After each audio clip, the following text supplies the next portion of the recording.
ሚኪ ትላንት ሰምታችኋል አይደለ?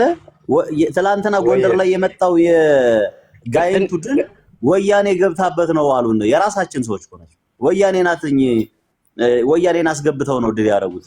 እግዚአብሔር ከዚህ በላይ የራሳችን እኮ ናቸው። ያውሩቷቸው ብቻ እናሸንፍ ምን መሰላችሁ ነው ሰይጣን አብሮ ገብቶ ይታገል። የአማራ ፋኖ እንግዲህ ባለፈው ደብረ ታቦር ከተማን ሲቆጣጠር የህዋት ሰራዊት አብሮ ተቀላቅሎ ነው ያሸነፉት አለ። ወረታም ባለፈው ፋኖ ሲቆጣጠር እንደዛ ተባለ። ወልዲያን ሲቆጣጠር፣ ደሴን ሲቆጣጠር ፋኖ ጎንደርን ስንቆጣጠር፣ ባህር ዳርን ገና ስንቆጣጠር ህዋት አለበት ነው የሚሉ። ለምንድን ነው ይሄ እንደዚህ አይነት መርዝ የሚረጩ ፋኖና ህዋት አብሮ እየሰራ ነው የሚል አጀንዳ ፈጥረው ህዝብና ህዝብ የአማራ ህዝብ ከፋኖ እንዲርቅ ነው። ሚኪዬ ቀጥል ወንድሜ። የጋይንት ተወላጅ አንዱ እኔ ነኝ ማለት ነው። ጋይንት ካለው አማራ አንደኛው እኔ ነኝ። እያንዳንዱን ቦታ በደንብ አድርጌ አውቀዋለሁ። ትክክለኛ መረጃ ነው የምሰጣችሁ። ገባችሁ? እኔ አስቻ ሚካኤል ነኝ። እዛ አካባቢ ተወልጄ ያደኩ ልጅ ነኝ። ትናንትና በተደረገው ውጊያ በጣም ደስተኛ ነን እያልኳችሁ ነው። እዛ አካባቢ ስልክም ደውሌ እኔ በእርግጥ አሁን ከሀገር ውጭ ነው የምኖረው። በጣም በቃ አሪፍ ነገር ደስ የሚል ነገር ነው የተካሄደው።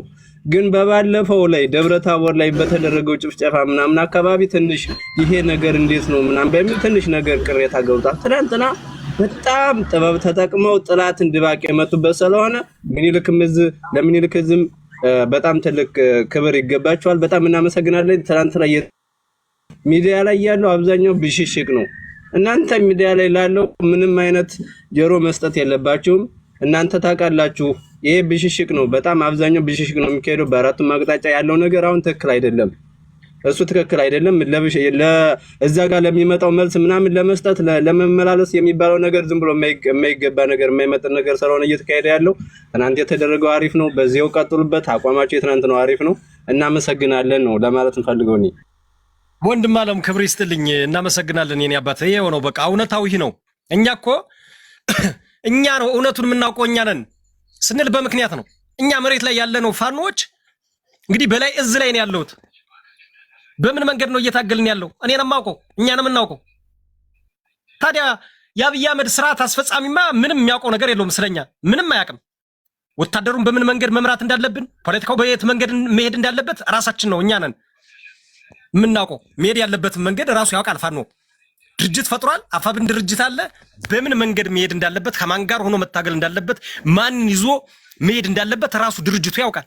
ስለዚህ በጀግንነታችን አባቶቻችን የተሰዉትን ወንድሞቻችን የተሰዉትን እህቶቻችን እያስታወስን ገና 4 ኪሎ እንገባለን። የነሱን መስዋዕትነት በከንቱኛ አናየውም። ወንድሞቻችን እኮ ያለምንም ነገር አይደለም የተሰዉት እህቶቻችን በአማራ ፋኖ በአፋብን ድርጅት ስር ሆነው የተሰዉት ወንድሞቻችን አማራ ነፃ ይወጣል ብለው ነው ለዘላለም አማራ ተከብሮ መኖር አለበት በሚል ዓላማ ነው ህይወታቸውን የገበሩት።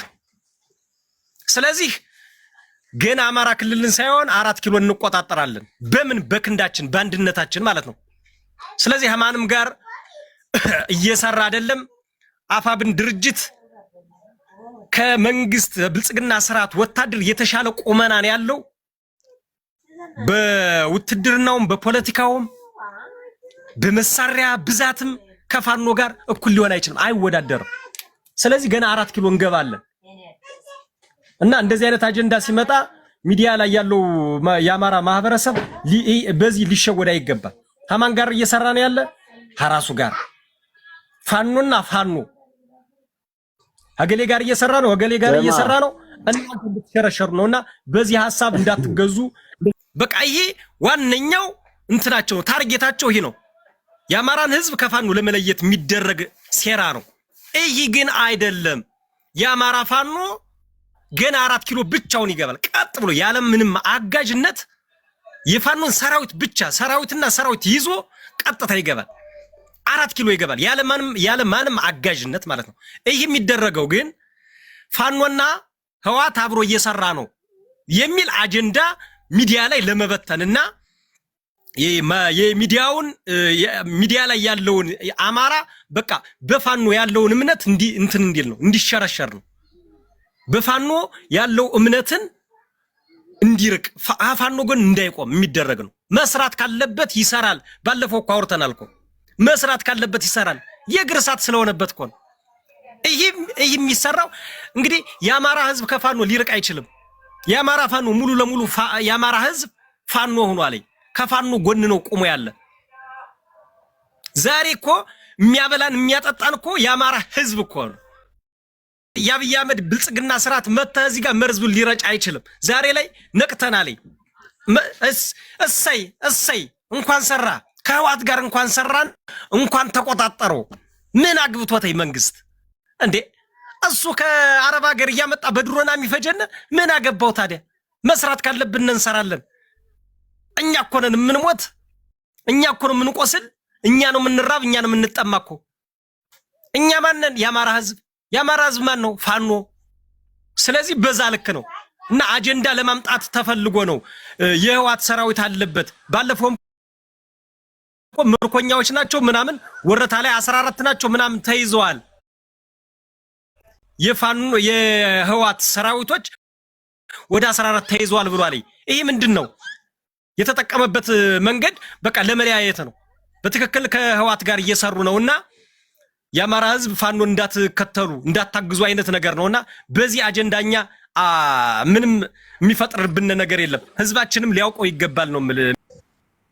አይ እኛ የሚሰማን አጠቃላይ አሁን እዚህ አካባቢ ያለው ተወላጅ አሁን ያን ነገር ያውቀዋል። በስልክም ደውሎ ለወንድሙም ለእናት ለአባቱም ሆነ ደውሎ ያው ትክክለኛው ነገር ያውቃል። እኔም ደውሌ ነበረ ሰለማቅ እያንዳንዱን ነገር እዚያ ዳሽን መንትዮች ላይ ራሱ ፎቶ ተነስተው የወሎ ልጆች የለቀቁትን ነገር እሱን ሁሉ በደንብ ስለምናቅ በትናንት ነው ጥበባዊ በተሞላበት መንገድ ነው የተዋጉት። ድሩንም የተጎናጠፉት ምንም አይነት ቅሬታ ያለው ማህበረሰብ የለም። ይሄንን ነው እናንተ ታሳቢ ማድረግ ያለባችሁ። ይሄ ዋናው ሚዲያ ላይ ያለው ነገር ፕሮፋይል በመቀያየር አጠቃላይ ፕሮፋይል በመቀያየር ነው እየተጠቀሙበት ህዝቡን ግራ እያጋቡት ያሉት። ሚኪ ምን መሰለህ አሁን አጀንዳም ሲመጣ ማጥፋት የፈራ ይመለስ ያለ አንዱ እኮ ነው። ስማ የኦሮሞ ፖለቲከኞች ናቸውና ቁጭ ብለው አጀንዳ አድርገው ፋኖ ምናምን እንዲህ ነው ምናምን እያልን የነበረው ለካስ እናንተ ሁለተኛ ሀገር መንግስት አይደል እንዴ? ጭራሽ ስናናነቀው የነበረው በዚህ ልክ ወረዳ ላይ ብለው ያሰለጠኑ መጡልህ እኮ ምናምን አለ እና አሁን በእነሱ እይታ በሌሎች የኦሮሞ ብሔርተኞች አማራ ፋኖ ሁለተኛ መንግስት ነው በኢትዮጵያ ውስጥ አምነዋል። በቃ ማለት በቃ መንግስትን እንደሚጥለው መንግስትን እንደሚያሸንፈው አምነዋል። አሁን እነሱ ምን እናድርግ ነው? ወይም ከፋኖ ጋር የምንሰራበት መንገድ እንፍጠር ወይስ ብልጽግና እንዴት አድርገን እናበረታታ ነው አሁን አይምሯቸው ውስጥ ያለው። አየህ፣ ስለዚህ ከማንም ጋር ይሁን ሲጀመር ማለት ነው ይሄ ዲያስፖራው አንዳንዴ ምን ይላል ምን ያሳስበኛል መሰለህ? እነሱ እዚህ ቁጭ ብለው ላይቭ ላይ የአማራ ፋኖ እኛ ህይወታችንን ያሻዝነው እኛ ስለ ትግሉ የሚመለከተን እኛ የሚያገባን እኛ ነን።